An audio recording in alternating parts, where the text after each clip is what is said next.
are now tuned in to the Lineman Lounge, the world's thickest sports podcast, with your hosts, Mike and Evo. ¿Cómo están, bitches? This is the Lineman Lounge. I'm Mike. The man to my right is Evo, and we are back. It is a Saturday evening, and I am very happy to fucking be here. I am back in my house. I am in my own little studio again. It feels so goddamn good to be here. Still on the mend. Broken arm, broken wrist still going on. Stomach still got 35 staples holding it together. But I am here. I am back. If I do have to make a break, Evo, I have a 100% confidence that you can hold on and right the ship while I have to depart. Things are not quite all the way right yet. Things in my body are a little different, but at some point, all of those things should get better. I cannot say thank you enough to everybody who sent their well wishes, throughout this entire fucking process. I mean, all the guys over at the OTC, we've had them on, off the clock. Appreciate those guys, kind of checking in.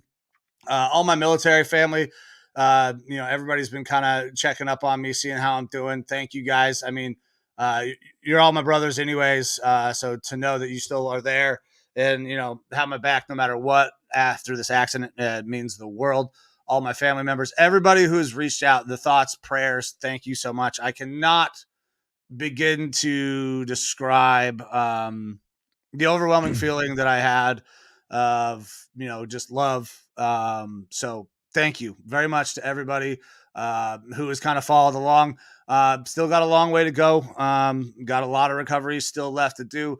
We got other things outside of just the recovery that we're going to have to deal with as well. But thank you everybody for sticking with us and sticking with me and showing me the support throughout this time. Yeah, it's nice to have you back. It's nice to be kind of getting back onto our schedule. I know last week we popped on just for a little, like 20, 25 minutes just to get you back on the air and talking to all the fans and everything. But I have to say, I'm sorry. I haven't started up, like made the Mike Strong bracelets yet or whatever. We can work on that. Or I guess, what is it? Trauma Romeo Strong or something like that. So Trauma Romeo Strong. What would Half Chub do? I would rock one of those. So there are plenty of options. Are you still rocking the catheter? Yeah. So this is the most uncomfortable fucking experience of my life. Like the catheter itself, like in the moment while I was in the hospital, I was like, I need this. It makes sense. Like it absolutely, I need this. I'm pretty sure I still need it, but I want it to come the fuck out. Like I am fucking tired of this catheter. I have the sensation like I have to pee, but I already have done that. You're not in the fetish of sounding then. No, I'm not. I actually brought this up with producer Amber. I was like, I don't understand how motherfuckers do that. Like, why would anybody shove something down their dick hole? That's not a fun experience. I have not enjoyed this at all. From what I've seen, it is hard metal rods to the extent of reaching up to the bladder. I don't get it. Yeah. Nope. Not doing any of that. That sounds awful. And I know that things reaching into your bladder, not fucking great. I mean, it's good. I need it. They don't want my bladder to expand at all while the sutures make sure that they take hold and keep my bladder fucking the appropriate size and closed. But it sucks. That'll probably be interesting once you actually do have the catheter out and you are able to actually kind of have pee come in and stay in your bladder for a moment.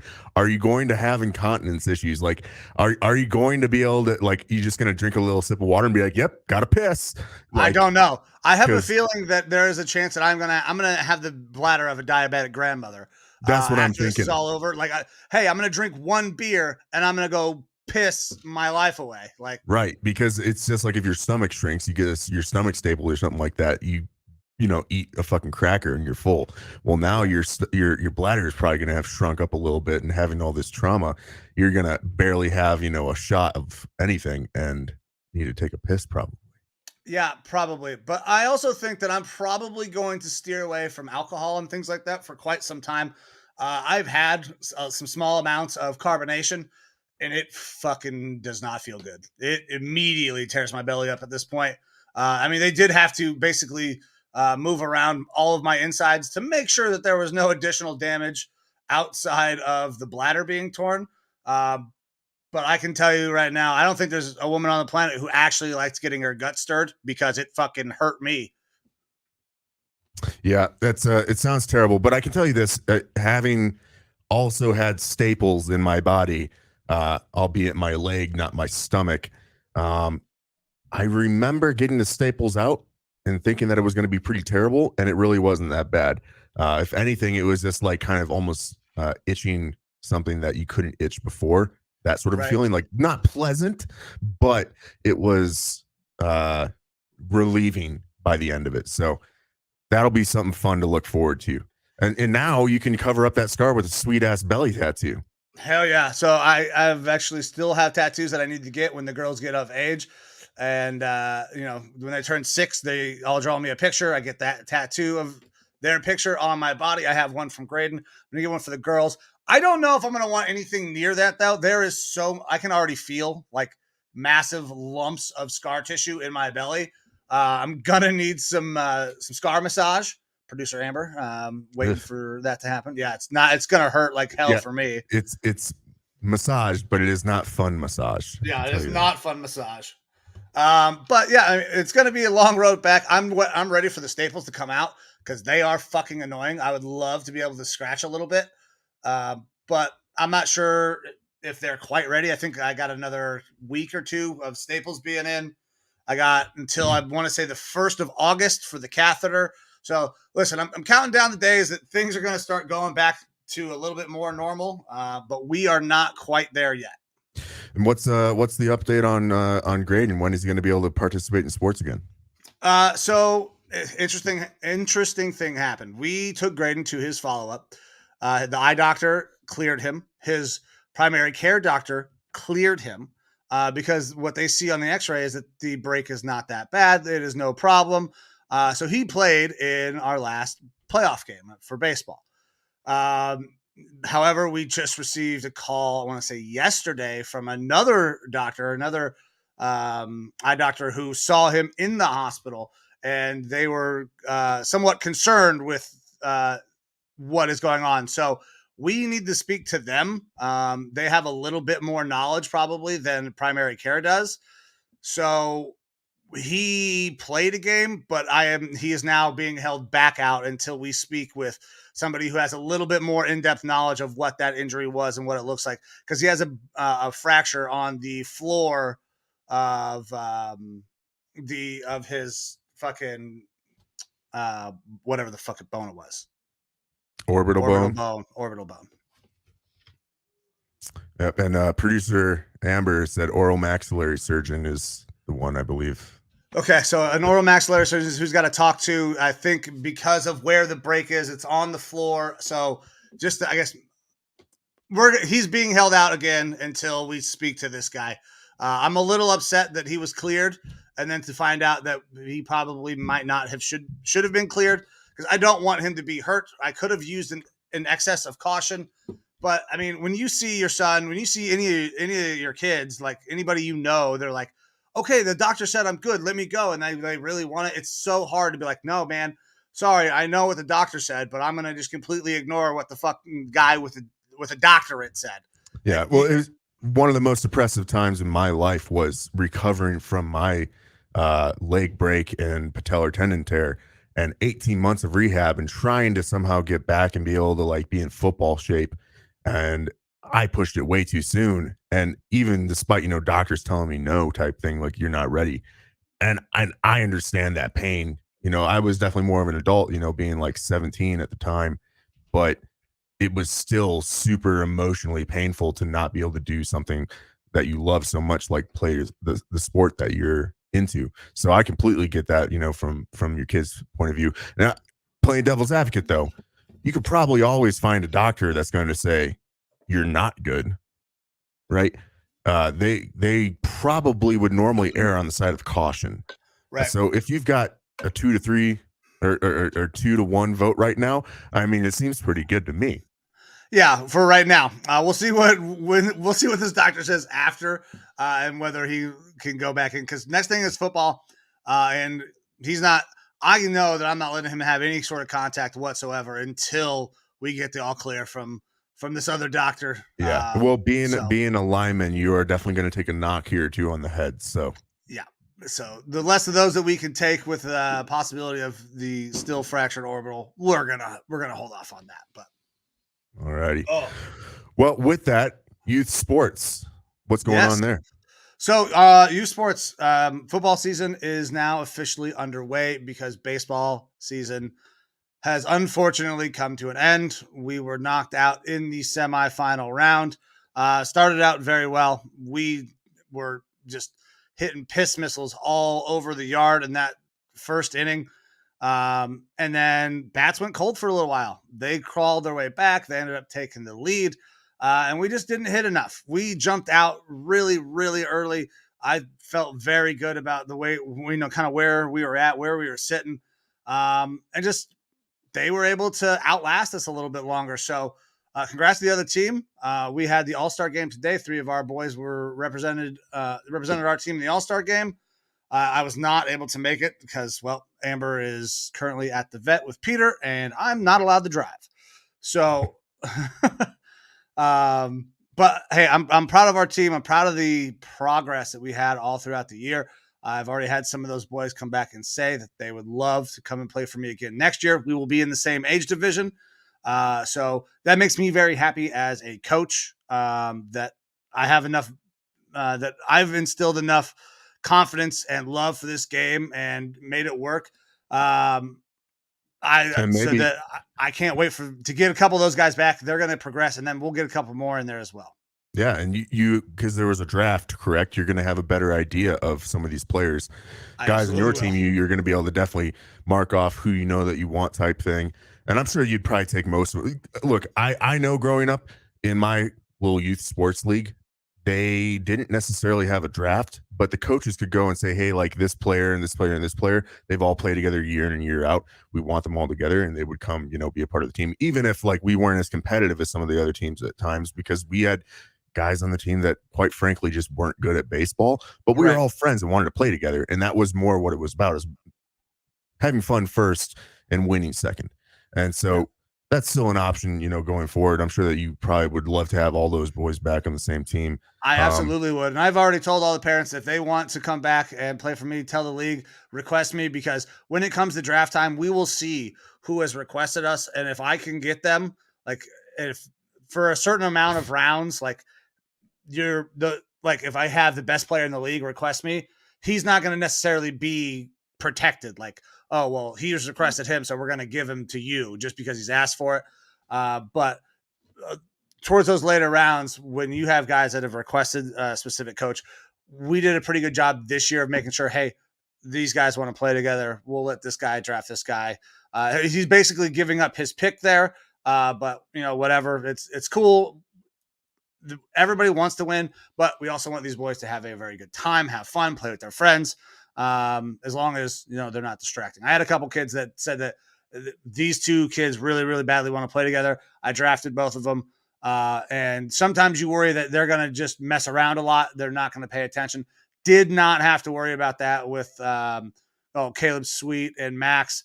Those kids were fantastic. They had a lot of room for growth. And they did a lot of growing throughout the season. They were hitting very, very well at the end of the year. Still need some work on their defense, but I would take those kids back in a heartbeat. Any one of the kids that we had this year, I'd bring back for sure. Awesome. So how far away are we from the football season actually kicking off as far as practices and things like that? Monday. Practice starts on Monday. All right. But there should be nothing but conditioning for a couple of weeks. Graydon, I am going to let him condition for sure. Like, he's going to need that anyways. Yeah. Non-contact stuff, I would think, makes sense. Yeah. There's going to be all non-contact for Graydon. So I'll be there at practice, kind of let his coach know what the hell's going on. And, I requested the coach there again. Did not get a coaching spot. So that fucking is kind of lame, but I'll just be sitting on the sidelines, enjoying watching my son play. And then I'll coach him up on the side as my own as well. So, awesome. But it's whatever, man. I'm excited for football season. I'm ready to watch G go out there and hopefully dominate again. He was an all-star last year for football. He switched teams. Hopefully he'll make the all-star team again this year for football. And, get ready to head on into middle school where we don't have to worry about fucking rec league anymore. Awesome. All right. Well, with that, you want to move on to some professional sports? Hell yeah. Evo, take it away, brother. You've got this. I've already been rambling a little bit, so. All right. Well, I'm still going to be hitting you up for information here because 100%, brother. A couple weeks ago, right around your injury, we had the MLB All-Star game and home run derby and everything. Now, it is a little bit belated on this, but what are your thoughts on the All-Star game and the home run derby? And did you get to see any of it? So I did catch a little bit of it. I was kind of in and out. I was on a lot of drugs while I was in the hospital. Toradol, by the way, is fucking amazing. And I understand why NFL players love it so much. Because it does not upset your stomach. It is not narcotic, but it will fucking make you feel jack and shit. But so I was kind of in and out of it. I was able to catch some of the home run derby. It caught a little bit of the game as well. The home run derby is the greatest event in professional sports. Like, that's not an actual game. Obviously, the Super Bowl, Game 7 of a Stanley Cup, Game 7 of a World Series, an NBA Finals, those are all better than the home run derby. But just as a spectacle, give me the home run derby overall. Very close second would be Nathan's hot dog eating contest. But like, those happen right around the same fucking time every year, pretty close in that range. I love the home run derby, man. It's great. The format has continued to change. I don't necessarily know that I love the new format with, hey, everybody gets bonus 30 seconds. Well, it's not a bonus if everybody fucking gets it. You just get 3.5 minutes. It's kind of like gambling or like anytime you see something free, it's not free. It's just like a way to market, advertise a little bit. We call it a bonus, and woo. Yeah. So I wish they would stop doing that. Like, stop calling it a bonus. Like, let those guys go earn their bonus. But it's a great event. I love it. Vlad Jr. continues to impress. He is now doing the same things that his dad did. Like, maybe even better. Maybe. Oh, that's tough. Vlad has a fucking MVP, I think. And Senior has an MVP and is a Hall of Famer. Now, Vlad Jr. could be on that trajectory, but he's not quite there yet. He was close a couple of years ago, but Shohei was Shohei and beat him out for the MVP. Yeah, that's true. But elsewise in MLB baseball, the Minnesota Twins have just taken a hold of the Central and are 2 games ahead. Like they have basically been back and forth yo-yoing all year with the Cleveland Guardians. We're 51-48. Your Guardians are 48-49. Right around the 500 mark for both teams, so that's fantastic. And the Tigers are 6 games back at first right now.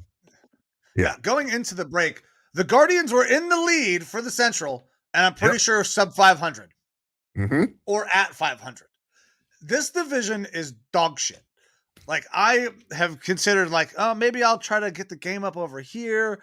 I'm not sure I want to watch it. Like, it's fucking tough baseball to watch right now, man. There's only about 3 dudes on this Guardians team that I'm very excited to see every time they get up to the plate, because it's just, there's so many holes in this fucking lineup right now. Give me Jose Ramirez at bats. Put those straight into my vein.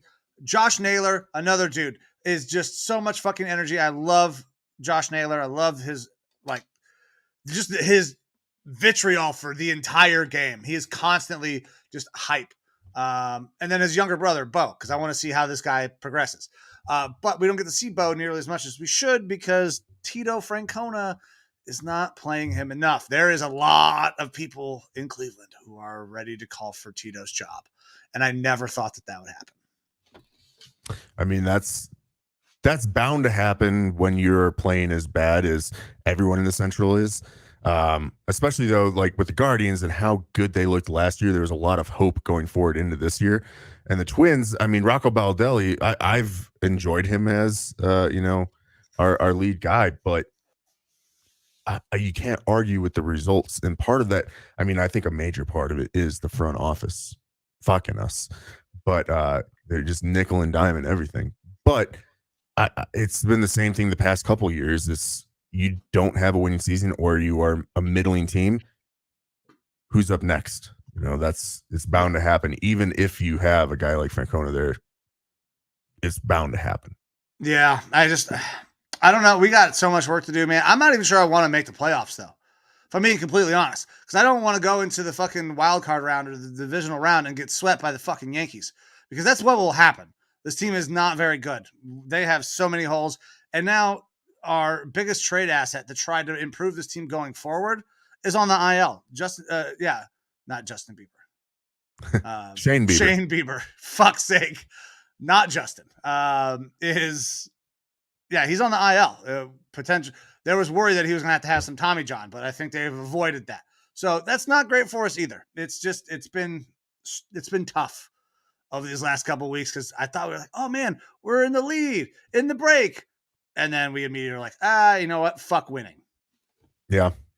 I think that's, maybe we joke about this all the time. The Central Division is just so good that's why the records all suck, because they're just beating the dog piss out of each other. There's that. Maybe this is just a strategy. They're like, we're just going to kind of play middling ball and keep ourselves fresh and everything until the playoffs, because one of us is getting in and then we're just going to be able to make a fucking run. Not the case. Yeah, we can joke about that all we want. Neither one of those scenarios are fucking true. These are just bad baseball teams. Yeah, that's some la dream world shit right there. Yeah. All right, anything else with baseball you want to talk about? Yeah, we got to talk about one thing for sure. Shohei Ohtani. Trade deadline is coming up. Mm-hmm. If you are the Angels, are you moving Shohei Ohtani?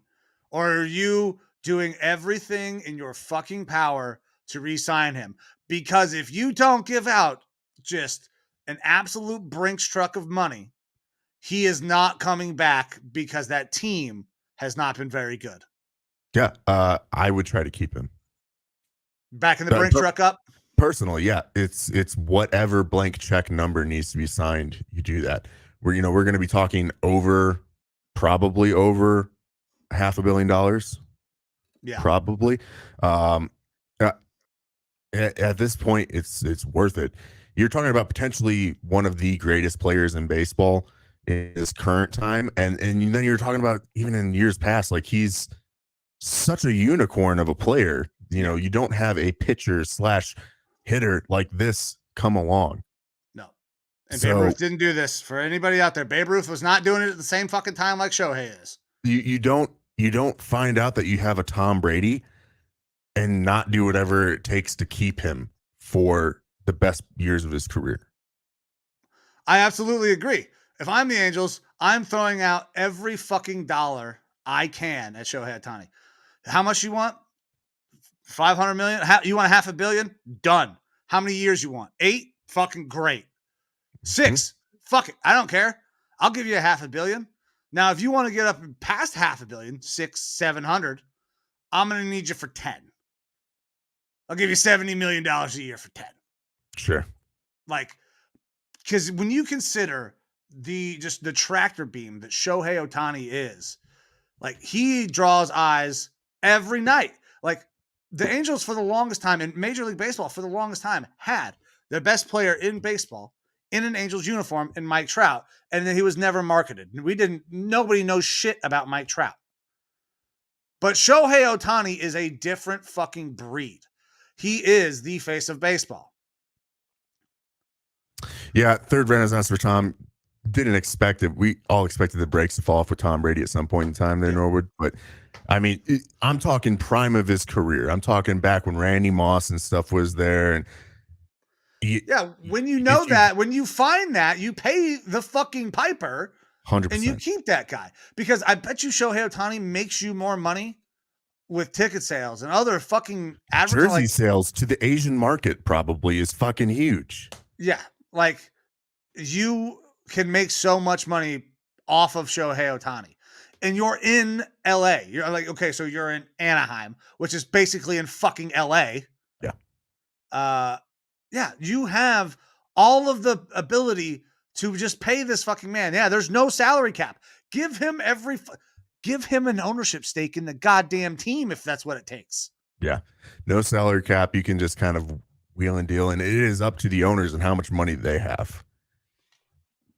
And there's some rich motherfuckers in baseball. Rich motherfuckers. Yeah, absolutely. Yeah. I mean, at that point in time, you truly are looking at the players as a investment, not just as a baseball player, but as an investment for you and your financial earnings. Because like I said, you start marketing him, the Asian market is fucking insane. I mean, you saw it with Ichiro, you saw it with Yao Ming. 98% of Japan had their TV turned on to the World Baseball Classic. Yes. That's how big of a draw Shohei Ohtani is. And that just means dollar signs to an owner if they're smart. Dollar bills, y'all. There's ways to make money off that. And so you got to pay a little bit to keep them to make a lot of it. And by a little bit, yeah, we're talking $500 million plus. So it's worth it. Keep them. You know what? We're going to pop this up there for the math for everybody to understand how much bigger a billion is to a million. It's insane, the difference. So 1 million seconds is 11 days. 1 billion seconds is 35 and a half years. So he needs that much money. That's how fucking good Shohei Ohtani is. Yeah. He needs $500 million, at least. For sure. Yeah. The only way that I feel like, well, I guess, Angels could be really stupid, but the only way that you don't do this deal if you're the Angels is if he comes to you and says, there's not a dollar amount that you can pay me to stay here. Correct. And then at that point, you must absolutely trade him to the highest bidder as quickly as possible before that information gets out, because the Angels will lose their leverage. Yep. Because this deal for Shohei Ohtani, if it goes down, is going to be the most outrageous fucking deal that has ever happened in possibly all of sports. Like, we think the Herschel Walker, was it every fucking draft pick, was it, for Herschel Walker?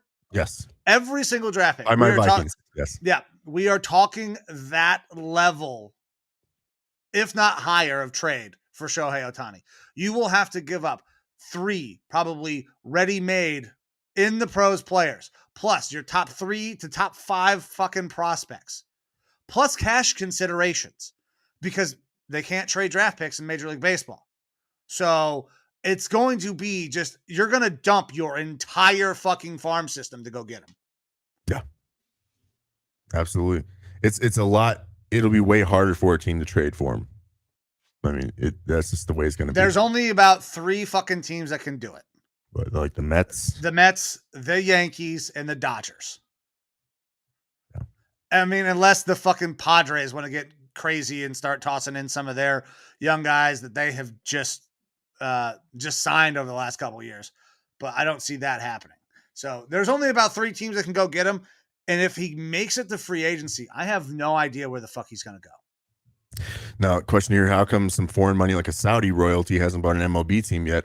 Quite honestly, I don't have a good answer for that, but I would expect it's... I would imagine that they have to do a very similar process to the NFL, where the owners have to vote in and say, yes, you are allowed to own a team. Yeah, I would assume that they probably have some sort of minority stakes in teams and stuff like that.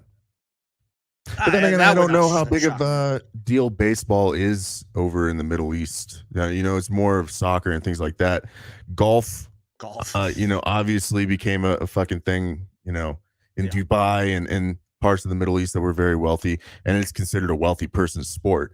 That's why I'm playing it tomorrow, because I actually am getting a diving board installed on my belt loop, so that way I can dive off into my pocket, because they're so fucking deep, and that's why I'm playing golf tomorrow. So that was very nice. Saudi money absolutely probably could come into baseball and get fucking insane, but we'd have to do some research on that and see.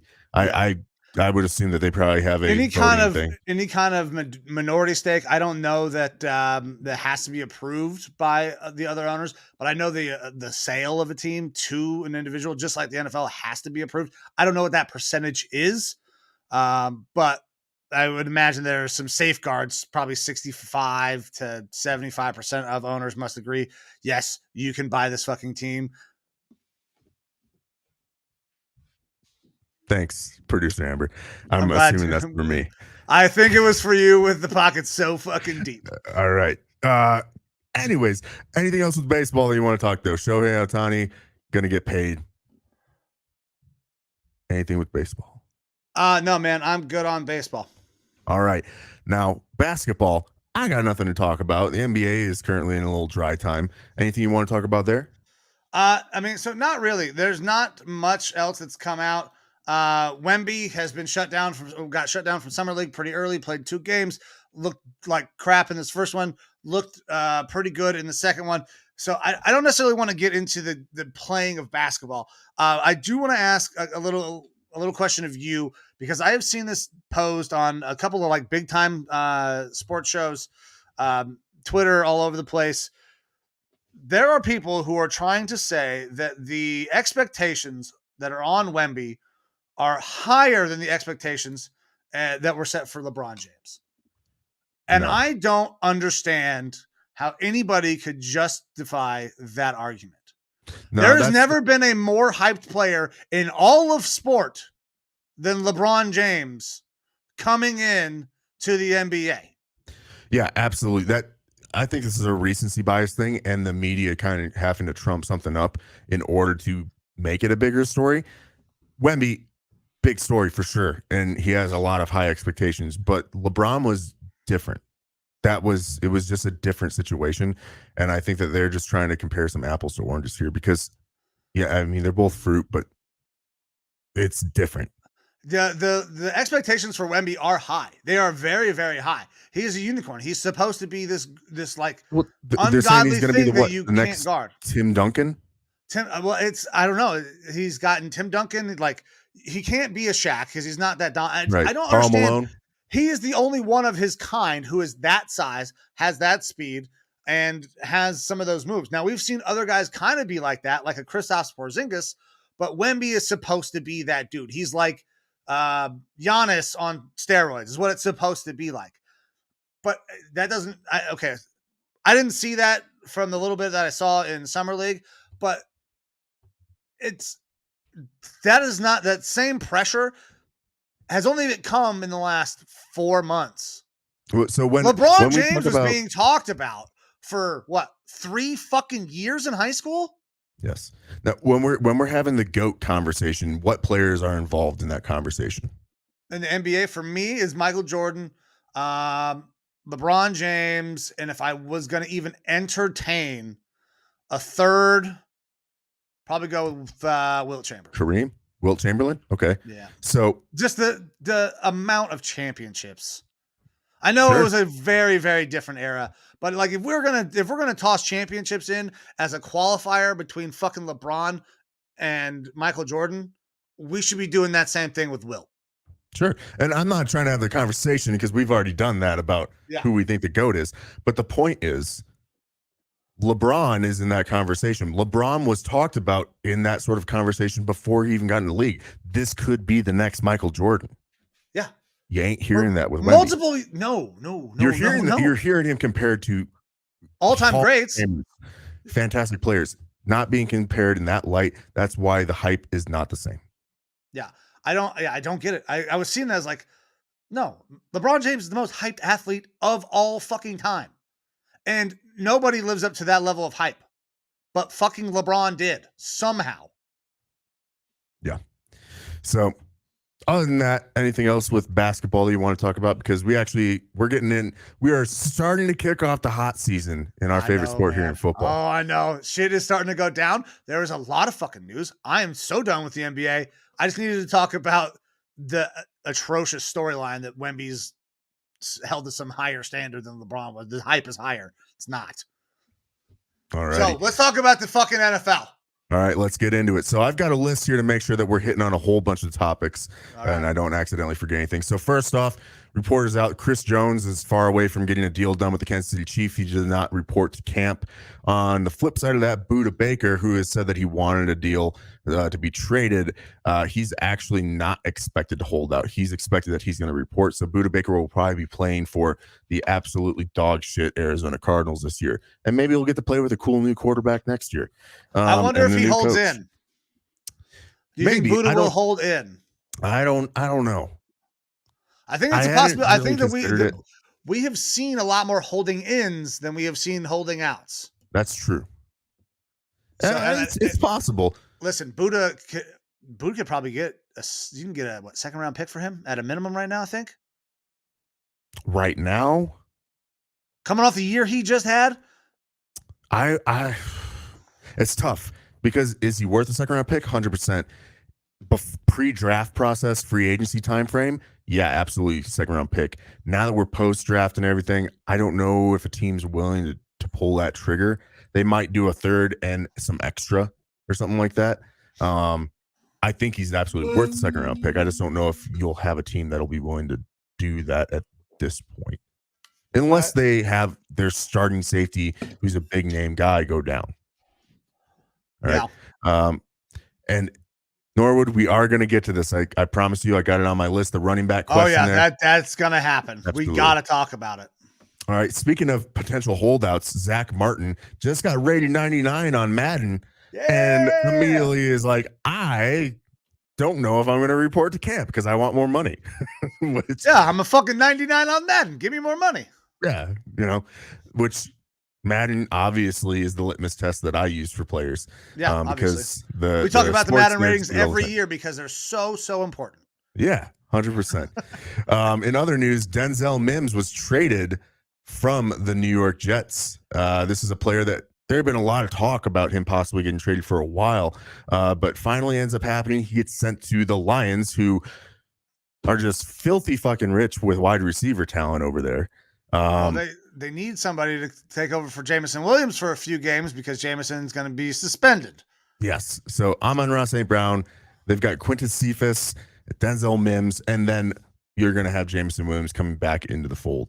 It's a pretty stacked fucking wide receiver room over there for Jared Goff to sling the ball around to. Mims gets traded for a 2025 Mims and a 2025 seventh round pick gets traded from the Jets to the Lions in exchange for a 2025 conditional sixth round pick. Do you think that this was a smart trade by the Jets or not? They did not get enough because I think Mims has some juice. Mims is a guy that I actually was thinking about the Browns hopefully targeting, but then we went out and got Elijah Moore, who is obviously the better of the two guys out of that situation. Second round pick in 2020. Yeah. So and he's been playing with Zach Wilson essentially as his quarterback for a while.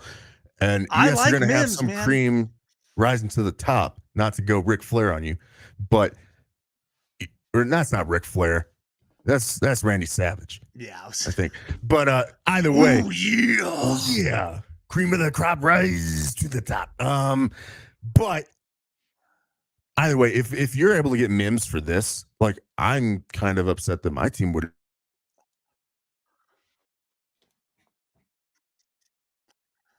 And a seventh for a conditional sixth. And that sixth might end up being a seventh or a fifth. It could move up. Usually the conditional ones will move up. You're seeing the lowest end spectrum of the pick. That's right. The Vikings traded last year for Jalen fucking Reagor, who we've seen on the field not be great, for a fifth. Yeah, for a fifth. So if you're able to get Mims for a sixth, the guy's still got plenty of potential and really didn't see the field and was playing behind a dog shit quarterback and a pretty awful team for the beginning of his career. I'd throw a flyer sixth at him, or excuse me, a flyer sixth conditional that might move up to a fifth. And if it moves up to a fifth, obviously he's worth what you just traded for him. Exactly. So, I think Mims has some juice. I think the Lions are going to be very happy with him. I would expect that he will probably slot in to be in that number 3, number 4 spot. You got Amon-Ra, Jameson Williams when he's back. That's your 1-2. And then I think Mims could be a pretty good weapon out on the outside. So he's got speed. He's tall. He can do a lot of things. He just didn't have any fucking opportunities. And whether that's his doing or others, and the opportunities that he did get were probably not great because the ball is coming from fucking Zach Wilson. Yeah, like I said, they got Quintus Cephas, who's a pretty solid 2-3 last year, but he's going to be the fourth guy. That's a solid receiver, all right? You got 4 good guys there. You just brought in the rookie tight end from Iowa, who reminds me of a Dallas Clark type of player. Sam Laporta. And Laporta, yeah. So you've got a lot of options there. Jahmyr Gibbs at running back. I mean, a pretty solid offensive line with Penei Sewell leading the way. it's a scary Detroit Lions offense up there. I The don't Motor know. City Kitties are scary, man. Yeah, we're not quite ready to start saying who we think's winning divisions and all that just yet. But I gotta believe that you feel there's some competition coming from Detroit this year. Absolutely. Their offense does worry me a lot. And especially because our defense has been so bad in Minnesota. It's going to get better with Flores there just by having a competent coach. But I don't know. This could be one of the most, if not the most high-powered offenses in the NFL. And I'm willing to say that now. Like, foregoing Josh Allen, foregoing Mahomes. We're talking those about guys were good last year. Yes. Especially they turned it on as the year progressed. I mean, they took it to fucking Green Bay at Green Bay in the last game of Aaron Rodgers' career in Green Bay. They looked good. I am happy for Detroit, but I was happy for Detroit last year in what they were doing and Dan Campbell. Yeah. And it's about time for me to take a step back and say, okay, you guys are big boys now. Now you get to have big boy smoke thrown your way. All right. So we'll see. Now we had a couple questions. Is it Burrow's year? Mahomes setting an unfair expectation? Is this Burrow's year? Josh Allen and Aaron Rodgers? Can there only be one Highlander? I don't know that this is Burrow's year, man. Listen. I think the AFC North is going to be an incredibly tough division to make it through and get the fuck out of. I'm feeling very well, Facebook user. I'm still recovering. I had to stand up, stretch out my belly a little bit, but I'm hanging in there. I'm also elevated right now to help manage the pain. So, but Absolutely. Other than that, I'm doing good. What the fuck are we talking about? That conversation about potential MVP, potential best quarterback in the league, that'll probably be had a little bit later on, more through training camp and stuff like that. Now, I will say this, is that Aaron Rodgers was brought up. He's dog shit. He's a fucking horrible person. He can go to hell, and he's going to have a bad year. That's all I got to say about Aaron Rodgers at this moment. But if you get me started, I will. Go ahead. Go ahead, Mike. Yeah. I was just going to move on. No, I'm good. Yeah, AFC North's going to be very tough. Joe Burrow is going to be very good, but is he winning the MVP? Not sure. I don't know if it's his year. Yeah, and yes, Pat Mahomes is setting unfair expectations. We're going to talk AFC North. We're going to talk Aaron Rodgers, potentially the third best team in the AFC North. That's all it is. That's what bringing in Aaron Rodgers does for you. Oh, that's the AFC East, bro, Chacho. I don't give a fuck. AFC Basically North is the Bengals, the Browns, the Ravens, and the Steelers. AFC North. Well, I made the same argument, and I am drinking, I'm sorry, but about Aaron Rodgers. The Jets are quite possibly the third best team in their division. They might be the fourth best team in their division. No, they're better than the Patriots. As of right now, I mean, somehow the Patriots always hang around, even if they're like becoming more middling. They're better. But they do kind of always take it to the Jets. So when it comes down to division records. I feel very confident saying that they are no better than the third best team, possibly the worst team in that division. Yes. It'll be a fun year, hopefully, when it's going on talking about the Jets. And it's going to be like Brett Favre. Hard Knocks. Yeah. So are you going to watch it? Because I know how you feel about Aaron Rodgers. I don't know that he'll be featured very much. I have a feeling that he will not be, that he's going to very specifically say, I would like to not be featured in this fucking thing at all. I think the opposite.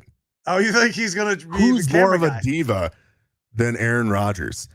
We just saw him draw out over multiple years, bitching and complaining to the media about how he doesn't like being in the media. And then when things would get quiet, he would fucking bitch and complain to the media.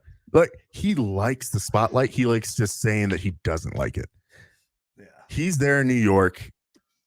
He's on the Hard Knocks show. He's going to say all the things to say, like, yeah, I don't want any of this. And then he's just going to be making sure that his makeup person is on hand to make sure he looks glowing and gets rid of all the redness in his eyes from all the ayahuasca and weed that he's going to be fucking on. So yes. Hard Knocks, am I going to watch it? Absolutely. I watch Hard Knocks every year. I watch the Cardinals midseason Hard Knocks because it's interesting to see behind the scenes football stuff, not because I could give a fuck about the Cardinals, you know? if anything, I have a little more reason to want to watch this year so that I can try to gather some more material for shit talking. All right, that makes a lot of sense. Like I think you're gonna probably get some ammo. Yeah. So Aaron Rodgers Tuesday, joined by Evo, would be an interesting experience. I don't think that Pat It'd be and a the boys. fuck Yeah. you. Yeah. I'm fairly certain that we would not be asked. Evo would not be asked back on if he was able to speak to Aaron Rodgers live on air. Probably. Look, Yeah. I don't know that ESPN would. That might be the one thing that ESPN is like, don't do this because this guy's going to say something very insensitive. And I'm just going to go with it right now. Aaron Rodgers doesn't believe 9/11 actually happened. He thinks it was all conspiracy. And he just went to New York. Good luck, buddy. That New York media will eat you alive. If you fucking start going with some of your conspiracy theory shit, it ain't going to be nice. Yeah. Which I'm hoping for. I'm probably going to watch as well. For the most part, I don't necessarily watch Hard Knocks religiously. Like, I will catch it here and there. Sometimes I'll power through one. Sometimes I just won't fucking watch one at all. This one I am definitely going to have to watch just because I cannot wait to see. I want to see the relationship between Aaron Rodgers and Zach Wilson. So bad. Nothing is wrong with it. Yeah, we're not saying there's anything wrong with it. We're just saying that. Yeah. Aaron likes to get down. Yeah, he's become a little bit of a hippie with certain things. Yeah. But yeah, that's the thing that I want to find out the most about is the dynamic between Zach Wilson and Aaron Rodgers, because there's no way that they're going to have a good relationship, right? Like, based on the things that we know about their personalities, there's no fucking shot that they're going to have a good relationship.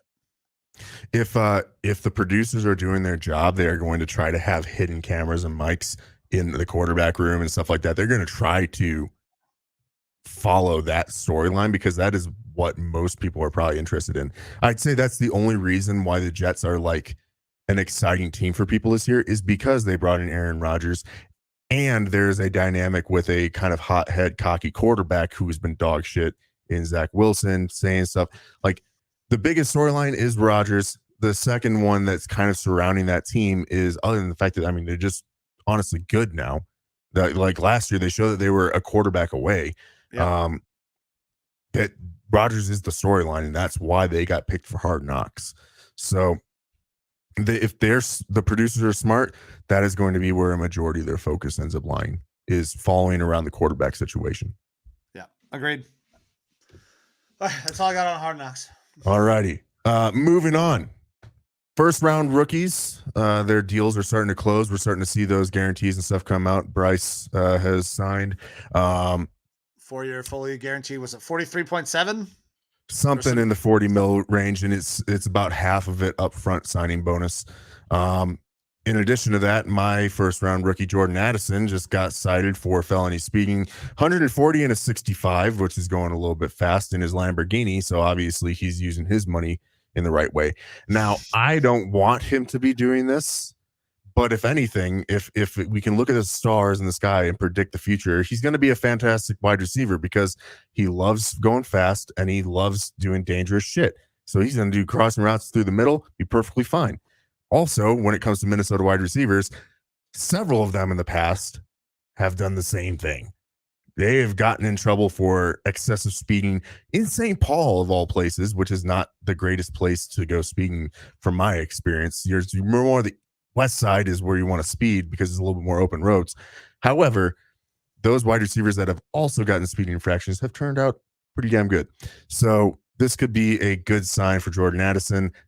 I would prefer him not to be in the media for this sort of an issue, but hopefully it is a good sign of his future potential.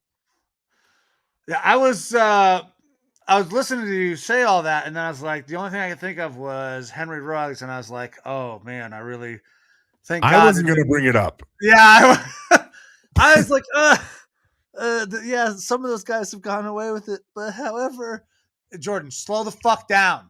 Yes.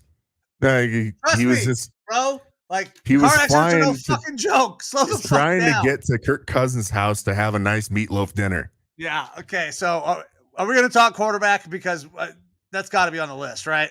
For sure. Okay. Let's go for it. We'll talk about it right now. Good. Perfect. Because That was so fucking good. Dude, the guys over at Omaha, Peyton Manning, they know how to do shit. Like, this was NFL Films level fucking production. I thought it was fantastic.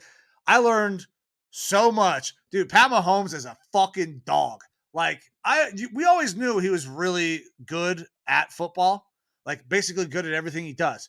Pat Mahomes is a fucking dog, and how much work he puts in is insane to me, but makes total sense on why he is as good as he fucking is.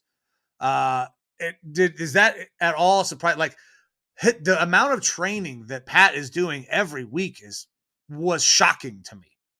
It's shocking and not, because if I was more of a passive fan and stuff like that, I would probably be a little more shocked. You hear about some of the training regimens of guys like Michael Jordan and things like that are just insane, and Kobe, insane work ethic, training regimen, stuff like that. And when you're talking about the pinnacle players in a league, that's almost my expectation for them now.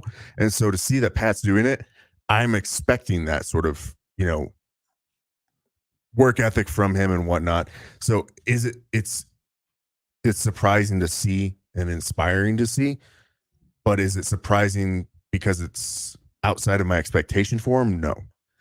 Maybe it was the level, the intensity levels of some of those fucking workouts that he's doing. Yeah, where he's got like the personal trainer and stuff like that, and that stuff actually is really interesting to me because like of the body mechanics and how the physiology of the body is understood, but it's only so understood, and there are still a lot of different thought processes about how to do things. Talking about what makes him so good being his core and core, hips, stuff like that, and you kind of see it where the exercises that they're doing are all really focused around that spine and twisting and things like that in order to generate power, which makes sense because we know that twisting in the hips and spine and that in your core and your thighs and stuff like that, your glutes, that's where a lot of your power comes from when you're throwing a baseball, throwing a football, swinging a golf club, swinging a baseball bat. It's all from that kind of core area, and to see it focused on there, that was really interesting to me, is like how much work he's doing outside of the locker room back into training facilities with personal trainers in order to just focus on not only staying healthy for the year, but his Monday, Tuesday, Wednesday, Thursday, Friday routine and how it builds up through the week. You got to figure these guys are doing 18 weeks of hardcore physical activity, and they aren't getting a ton of breaks, especially when you're that pinnacle guy. Yeah, absolutely. It was insane to me, like the level of, because he's obviously still doing shit inside the facility all the time, and then he's still doing that on the outside. It was like, holy fuck, Pat. That no wonder why you're the dude. But I gotta ask one more question on the Mahomes family. Listen, I'm not a fan of Brittany, but I felt like she came out looking better from this than I went in expecting her to look. I thought she was going to look like a schmuck. She's down for her man. She's just a little extra. So she came out looking better. Yeah, I would generally agree. I mean, I still don't like her, but it's more because I feel like they decided while filming this to focus on the players and not the sidebar stuff. She's heavy off the field stuff. Yeah. That if they had wanted to make a hit piece, they absolutely could have, because she's given them nothing but ammunition for it. But they're not focusing on that in the show, so I think that put her in such a better light. Now, there was still the opportunity, because I think that she is a dumbass for the stuff that she tweets and different, public statements and stuff made and actions and all that. But she had the opportunity to step on her dick, so to speak, in the show, and she really didn't. She is just a little bit extra. In the same respect, they could have gone after Mahomes' brother, and they didn't. Yeah. Thank God. I only saw him like once. Yeah, you see him in the background and stuff sometimes at the games, but they didn't focus on him at all. Right? He never fucking spoke. That just goes to show that the show, Peyton and their team was focusing more on the players and the positives of the game, rather than some of the negatives surrounding it. Yeah. So I love Pat, dude. He just fucking dog. It's insane. He's going to continue he's the next Tom. Like if there was ever going to be a next Tom, it's kind of sad that it's going to happen this quickly because Tom won't get to have that reign and, be that dude for so long. Pat might just immediately come back and just start to be that guy if he continues to win. Yeah, definitely. We'll see if he has the longevity or not that Tom does, but I think that'll be kind of the defining factor is the longevity. I mean, if Pat truly has that chip on his shoulder where he wants to be compared to Mahomes and be looked at as good as, or excuse me, as looked at like Brady and as good as Brady, he kind of almost has to do the 20 years plus, which in some respects is kind of sad because, as a player who's getting paid like he is, he probably wants to enjoy his life and enjoy time with his kids at some point. And it's tough to weigh those two options of, are you going to put one or the other higher on the pedestal? So I know where I'm at, but I'm not a professional athlete. All I'll say as well as with the quarterback show is that I'm still ready for the Vikings to move on from Kirk Cousins as our quarterback. Dude, I thought Kirk looked so good in this, man. He's fucking awesome. I love Kirk Cousins. I have more respect for him now than I did before. And I had respect for him. I just, like I said, I'm ready to move on. It's not because he doesn't put up good stat lines or something like that. It's because you can only be above average for so long and not have the results translate into championships or long playoff runs where you have to make some sort of a change. And so that's why I'm ready to move on, even though I like I said, I have a lot of respect for the guy and the beating that he took. I mean, just I didn't know Kirk was that beat up this year, but I didn't either. Honestly, the one time he got knocked out, was in that Buffalo. Was it the Buffalo game or the game before? The Washington game, right? Yeah, it was yes, and it was an issue in the Buffalo game. And like I knew that, and I knew that he had those issues, but he wasn't ever off the field really, other than that one play. And he kept pretty damn quiet about that, which again, that's a testament to him. Yeah, the man goes to work. Well, it's easy for him to focus on that because his wife dresses him. Yes. I also thought that was a very interesting thing. I couldn't do it. Like, I love my wife, producer Amber, but she has absolutely no sense of style. At least not my sense of style at all. I couldn't do it. But Kirk, rocks fucking LL Bean with the best of them. I get it. There at some point in time, like if I had the sort of money that they have, I could be like, okay, honey, go and pick me out my outfit and stuff like that. But also I know my closet's going to be filled with dank shit. So I'm not going to be worried about it. On the other hand, like if I were to let my girl dress me right now, I would probably come looking out like Vanilla Ice or Marky Mark and the Funky Bunch back in those days, a little bit of a wiglet. And I don't think that's necessarily my style too much. So I gotta taper it back a little bit right now. But I get where he's coming from. He's like, it's just one less thing I got to think about. It when you're wearing just your, everyday dad clothes and that's what's in your closet, you don't really have that much to worry about. That's very true. And got all the opportunity to focus on football. He was able to focus on football so much that he just takes a fucking whole day off too. That also crazy. I didn't think the pro organization would go for that kind of thing. But listen, when Kirk shows up, he obviously is about his work. And dude, Mariota, he starts out really cool. Like, I really like Mariota. I'm rooting for this guy. And then it ends in such a weird way. Obviously the season ended very weird. Yeah. It's like, I thought he was like, man, Mariota's a badass dude. Like, I like this guy. It's like, maybe I lost a little bit of respect there at the end. Yeah. I think we kind of knew what was going to happen with this show. Yeah. Where it was going to be like, Mahomes is a superstar. Kirk is the guy that you like, but he's not the superstar. And then you're going to have one lower tier guy that's hopefully fighting for it. And they just picked the wrong one. Yeah. Like you could have gone for someone like a Zach Wilson. That would have been more entertaining because that's more of like an implosion almost type of situation, or a Baker Mayfield. That would have been wild too.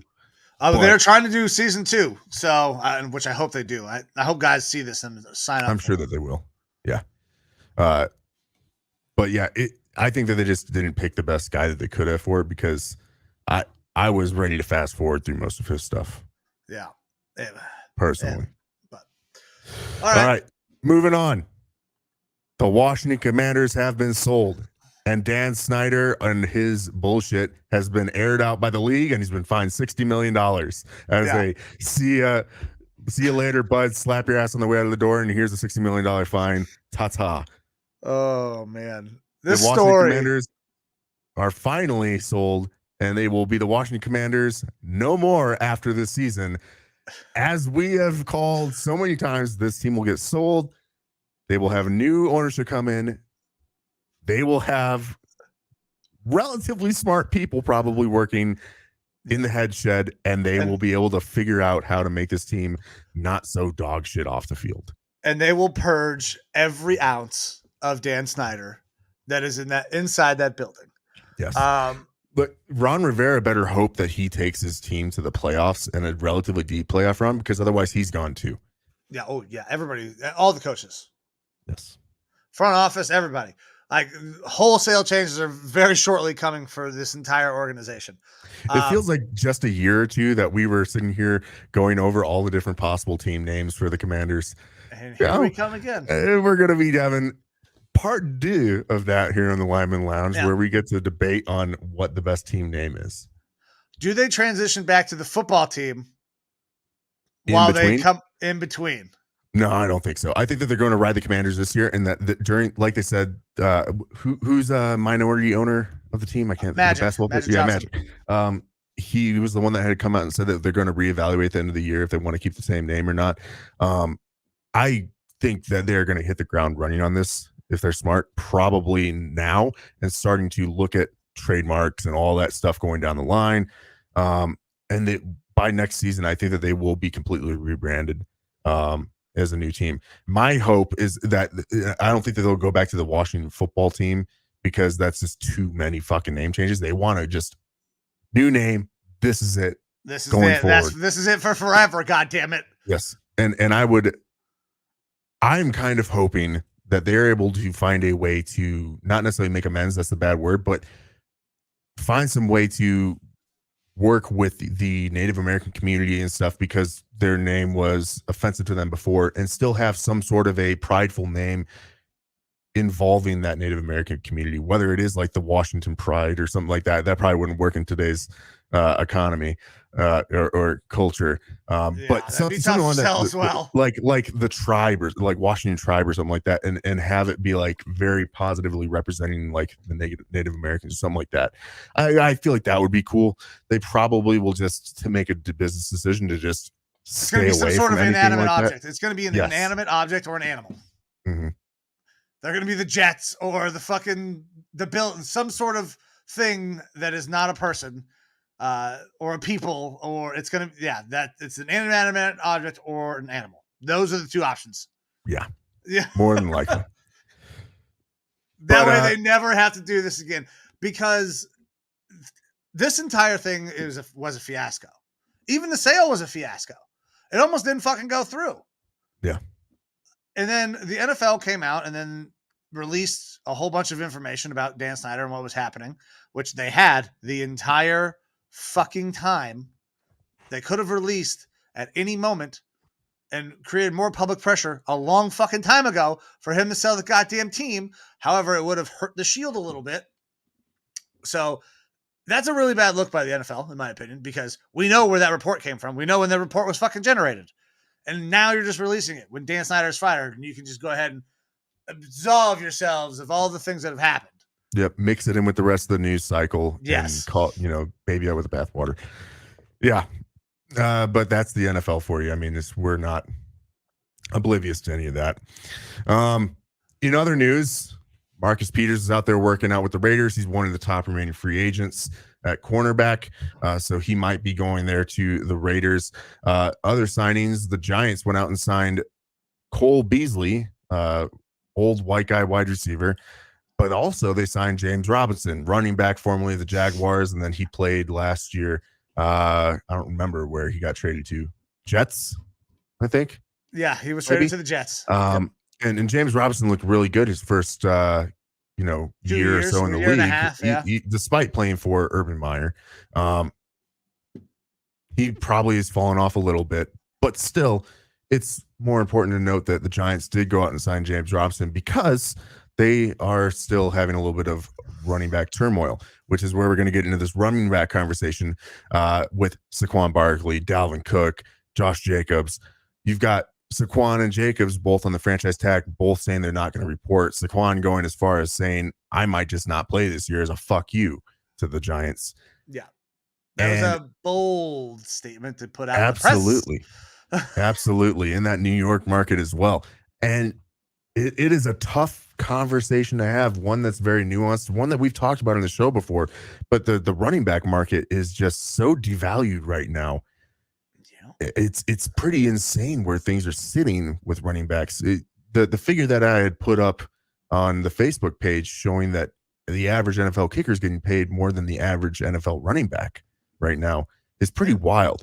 And running those numbers very passively, that is including multiple running backs on a team. You've got your third, second, and first stringers, but you have some squads like the Eagles right now, who I believe their entire running back room of 4 or 5 guys is under $4 million. And the guy that just left them, he's getting paid like $9 million. So you're able to see success from those running back rooms that are way cheaper and more of just guys that are good at one thing here or there, rather than an all-around back. And that sort of the wear and tear on the running back, the way that their contracts are set up, if they're a first rounder, 4 years plus a 5th-year option, where they're not getting paid correctly, it's tough for the running backs. I look at it from 2 points. It's the business perspective of the teams. And my team made the business decision to get rid of Dalvin Cook this year and go with a multiple running back room for a much cheaper number. And I'm kind of happy about it, as much as I love Dalvin Cook. But then you also have the player's perspective, where these guys are just kind of like, you're having, former NFL players tell their sons, don't play running back because it is not financially a smart thing for you to do. Wear and tear on your body, short career, low earning potential. Yeah, learn how to run routes. You'll be just fine out there. Yeah, and that's I've brought it up before, and I'll bring it up again, is that I think that there needs to be some sort of a restructuring by position when it comes to the draft and how much these players get paid and how long their contracts are specifically, and then also having some way that the cap is restructured where players can get paid their due amount, like minimums or something like that, but then they can get paid beyond what that salary cap number is, where it doesn't affect the cap more, something like that. There should be positional minimums. Like, you shouldn't be able to give a fucking NFL running back less than you would give a kicker. Like, I understand kickers are fucking important, right? Absolutely. But like, come on, man. The minimum, you got at least 500,000. Now, fucking third, 4th string running back, he does not need to make as much money as Justin Tucker. Justin Tucker is much more valuable. But we have got to set the floor a little bit higher so these guys can get a little bit more money. But there's no working around this. Like, there's not going to be a good end in sight for running backs. Other than nobody's going to say that they're a fucking running back anymore. Maybe they'll go back there, but they're like, oh no, I'm a fucking halfback. I line up in the slot. I do all sorts of other shit. The way you are classified, Samuels, Cordero Patterson. Yes. That shit makes a difference. So guys just be like, no, I'm not a fucking running back. Also, I mean, CMC could go and say, I am no longer a running back. I am a wide fucking receiver. I feel like it's going to require running backs to take some sort of a stance, especially from the collegiate level coming out, where they say do not draft me in the first round. Like, these guys are going to have to get to a point, because the only way that they can earn decent amount of money is A, put it out on the field, and B, be on short-term contracts. Yeah. So you got to be on a 4-year contract from your rookie deal. You cannot have a 5th-year option. Honestly, this is one thing that sucks. You have got to get the fuck out of college as fast as you can. Even then, I feel like running backs, if you're a first-round pick as a running back, max 3-year deal, no 4th-year option, no option added onto that, because your best running backs are hitting their prime in that 3rd year, 2nd to 3rd year. That is when they are going to hit their earning potential. And by year 5 and 6, that is when we start to see them fall off a cliff sometime. So the only way you're going to get to these big money contracts or you're not even going to get multiple if you're a running back. Like, you got to be a stud, right? But you also have to get out at the right time. You're probably going to have to leave college after the fucking 2 years that you're gone, or 3, whatever the minimum is. I think it's 3 years after high school. So you could be maybe 20 years old as a running back in your fucking rookie year in the NFL. Then you go on your 4-year deal. You're 24 years old. You can get paid. You get paid at a short-term deal, fucking 3-year deal. And then at 27, you do it one more time for another 3-year deal. And then you fucking see where the dice fall when you turn 30 years old. That's the only way these guys can really get to 2 goddamn contracts. Yeah. And that's, I feel like, the conversation. It's tough because the NFL owners, when it comes to these NFLPA deals and stuff like that, and the players union, the NFL wields so much power over the players union, unless the players strike. Even then, it's still tough. But we're starting to see the pendulum swing too far in one direction or the other, depending on position. With quarterback, yes, they're the most important player in the field. They deserve to be the highest paid player in the field. I get that. But when you're taking up 15 or more percent of the entire team's cap room, it is tough to put out a decent team on the field. Mm-hmm. The quarterbacks that are getting paid this ridiculous amount of money don't win generally are deserving of that money. Oh, yeah. But they aren't, like you said, they aren't always winning titles because the team around them sucks. So you're put in a really tough spot as a quarterback. Do you take away your earning potential in the short term in a violent game where your career could end any play? Do you take away some of that earning potential, or do you get paid very well and then still possibly be able to go after that championship? It's a tough spot. If you're a running back in the NFL, you have got to get very lucky if you think you're winning a Super Bowl, because you're not going to have time to bounce around and go do all this fuckery because people aren't paying you. Like, the team, you better hope that you get in early, you can get a couple of contracts, and that you stick with that team. Otherwise, nothing else is happening. Like, you are not going to be able to go title chase and be a steady contributor like you were before. It's just, that's not the way things are working anymore in the NFL, and it fucking sucks. I hope that Nick Chubb gets another contract and that he retires a fucking Cleveland Brown. I will ride Nick Chubb until the goddamn wheels fall off. That's how much I like. Excuse me? Yeah, you heard me. You're a power top on him? Yeah, I will throw it back. All right, fair enough. I mean, the guy's got cake on him. I mean, I'm sure you saw the video. 600 pounds, baby, with a tsunami bar. It was fucking silly. Like, that's great that he can do that, but also, don't do that. I don't want you to hurt yourself. Yeah. Yeah. There's a reason that Nick Chubb breaks a lot of fucking tackles. Yeah. But, like, there's no way that those kinds of things happen, especially unless you have a team that is truly invested in the run game. But not most teams are going to be that way anymore. They're not going to put $16 million a year into one guy in a running back room when they can get similar production in the aggregate from 3 fucking guys for 8. Yeah. Unless they're able to figure out Bobby Bonilla style deals for these guys where they can offset the costs. But void years, I think, are going to hurt because most of these guys aren't even getting the majority of their money that they're signing for. They're not getting enough guaranteed. Like, if you want to help revolutionize the running back market, take smaller term deals and get fully guaranteed money like a Kirk Cousins did. Yeah. Because when your career can end, like you brought up, in one play because you have so much fucking contact, you got to take as much money as you can as soon as you can. You be like the guys who went to live golf. Take the fucking money. And don't be like the guys who stayed in the PGA and aren't getting a dime. So guaranteed and fully guaranteed is talking like if the guy's getting a $20 million deal, $20 million is guaranteed. The guaranteed money otherwise is that they can sign a deal for $40 million. X amount of it is guaranteed. And then they split it out differently each year. This was the question brought up here by Norwood.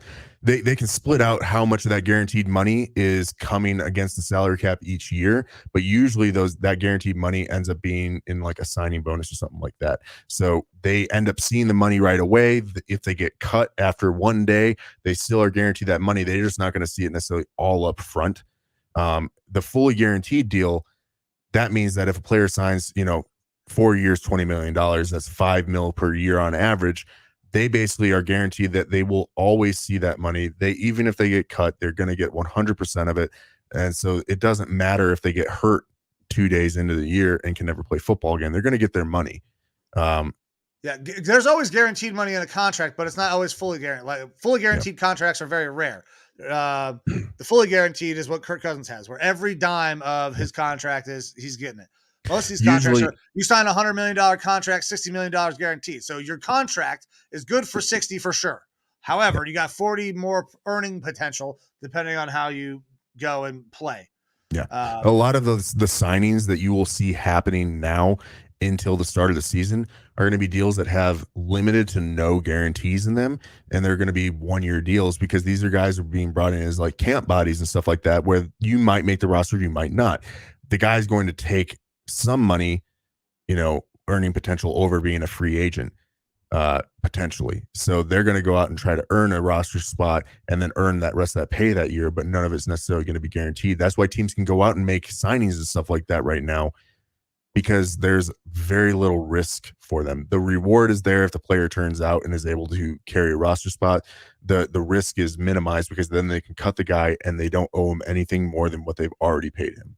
So that's what you're going to be seeing a lot of those guaranteed or fully guaranteed type deals right now. You're not going to be seeing the guarantees as much. We got anything else, brother? Anything on NFL? The one last thing that I had, other than running backs, what we think would happen with Saquon and Jacobs. Do you think that they not going to report? Saquon's going to sit out. Saquon's going to sit out at least the game. Okay, just to prove the point that listen. You signed Daniel Jones to this fucking big money deal. That's on you guys. Do whatever you want. But I need my fucking money too. I'm the reason that this team goes. He's going to sit out at least the game. They're going to get their asses beat. And then Saquon's going to come back and he's going to fucking play. And prove I think that he's worth the money. Might actually try to sit out longer and that we could see a sign and trade deal before the trade deadline akin to a Christian McCaffrey type situation where Panthers got rid of McCaffrey. Giants are getting nothing out of Saquon right now. They might just try and be like, okay, if we're at this impasse, we're going to send him to a contender that can do whatever with him, get good return on him, because you'll get good return for Saquon. That team will probably give him at least 1 year, prove it type thing to go over there for that season. And then he can go and be a free agent after that and earn whatever money he wants. But that's what my very wild speculation thought of what could happen with Saquon. I think Josh Jacobs, he ends up he's going somewhere else. He is never going back. You think? I think they don't play for the team. I think he's going to sit out the entire preseason, all training camp, all that stuff, and then by game 1 he'll come back. Oh, so if I think there's a trade candidate, it's Josh Jacobs, because he and his fucking head coach already don't get along. They don't fucking like each other. He's holding out for more money. That is not something that is going to go well. The difference for me is that Saquon has already made some money. Josh Jacobs relatively has made much less, and he needs to earn that money now. So I feel like that's the guy that he'll end up being like, okay, I'll take this 1 year deal. I'm going to blow it up again, have the highest rushing numbers in the NFL, and then I'm going to go try to earn a deal elsewhere. I mean, so I think it's entirely possible that he plays. However, I think he's going to try to get traded. I don't know why he'd want to stay if they are proving that they're not going to pay him. I think there are some teams that would go out and make a trade for Josh Jacobs and give him a decent fucking contract. Sure. All right. Moving on from the running backs. The last thing that I had here, whole bunch of teams from the past couple of months now have released retro and alternate uniforms, including your Cleveland Browns and my Minnesota Vikings. You guys have an alternate white uniform, which I think looks pretty fire. And my Vikings came out with what they're calling a retro uniform. It is not a classic uniform, but it is a meld of different classic aspects of our uniform, which looks old school to me with some new flair to it. I thought it was one of your old ones. I thought it was just one of the old ones. I like the way that looks. It looks very very blocky, and it gives that old school look. Stripes on the sleeve are way thicker, and the numbers have always just been white. Mm-hmm. Now they're white with a yellow border around it. Yeah, and yes, bigger and blockier and stuff like that. Gray face mask, things like that. A very muted dark purple.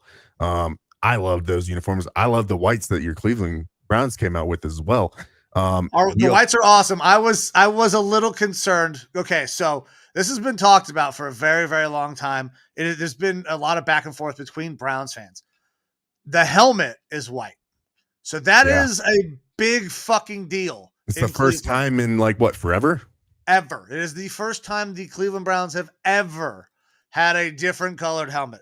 It has always been fucking orange. You know why it's always been orange? Because that's what the fuck our logo is. The logo is the helmet. And now we have changed. We're going to have a different helmet. Actually, you have a different logo, kind of. Kind of. They actually tossed it up on the Cleveland Browns Twitter page. They have the white helmet as the logo for right now, trying to continue to promote it. The uniforms look fucking awesome. They're fire, but I wasn't sure how I felt about the changing of the white to the white helmet because it is the logo. It looks good. They look sweet. Get the goddamn orange logo back up because the white it's a little weird, but the uniforms are fire, and Cincinnati can suck my dick. As not being as invested in the Browns as you are, I like the helmet change doesn't bother me, but I can understand from a fan base how it would be something that would bother you. Yeah, it's just listen, it doesn't bother me. It looks cool. Those fucking uniforms are dope. Yep. Now I think we both agree on the Bucks creamsicle uniforms. Those look pretty dope. I like the creamsicle. They've always been kind of cool. That's one of the cool retro jerseys. We also have the Seahawks coming out with a retro as well. Did you see that? I did. I don't necessarily. I didn't like the retro of theirs. It harkens back to their early '90s kind of looks, which I am a big fan of nostalgia. So that interests me. And then you have the Colts with their nighttime, midnight, whatever uniform, which looks just like the Buena Colts uniforms to me. I was going to say, those look like high school uniforms. Yes. I mean, I'm not against it, but it definitely looks like they are like, let's just do something fucking weird. Yeah. And Indiana Nights is what I believe it's called. Yeah. But it's got to be like Friday Night Lights, homage, because they obviously very clearly tried to make them look like high school uniforms. Yeah. It is definitely a weird choice.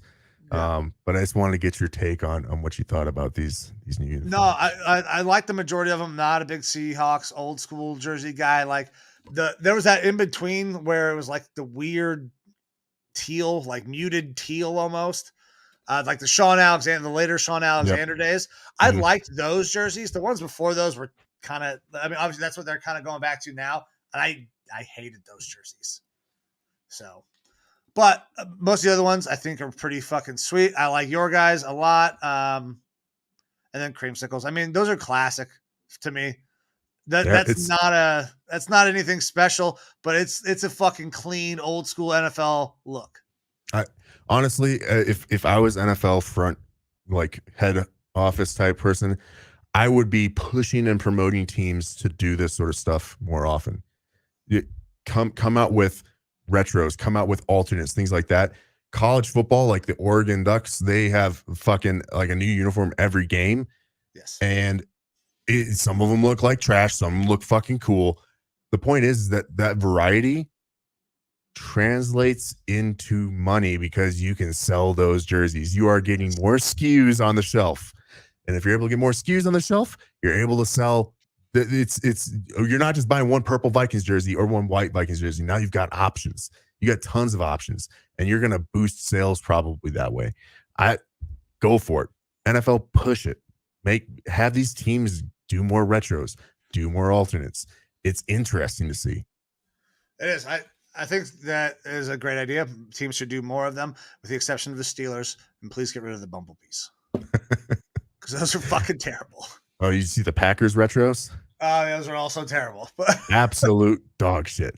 Yeah. But all right, man. So you ready to wrap this bad boy up? Yeah, man. Let's get the fuck out of here. My belly's starting to hurt. I need to go upstairs and get back in my recliner. So, guys, this is the Lineman Lounge. I am Mike. That is Evo. We thank you guys so much for joining us. Every time you do, we cannot thank you enough. You're wasting your time with a couple of dummy thick idiots. So, thank you for all of that. If you want to interact with us, go to the Facebook page. We also have a Facebook group. Always super active in there. Evo is constantly posting a bunch of shit. You can interact with us on Twitter at Lineman Lounge. I'm the guy that runs the Twitter. and you'll probably see me bitching and screaming about the Guardians. Interact with us on Thread. We're on there. We're on Instagram, all of the other social medias as well. At some point, there will be more TikTok content coming, but I'm not dancing around or doing any dumb shit while I got a catheter in. So I heard that. Yeah. I heard that you were kind of dancing with the catheter. that was for one person and one person only. All right. Oh, yeah. There's your OnlyFans content. That's right. Just Yeah, saying.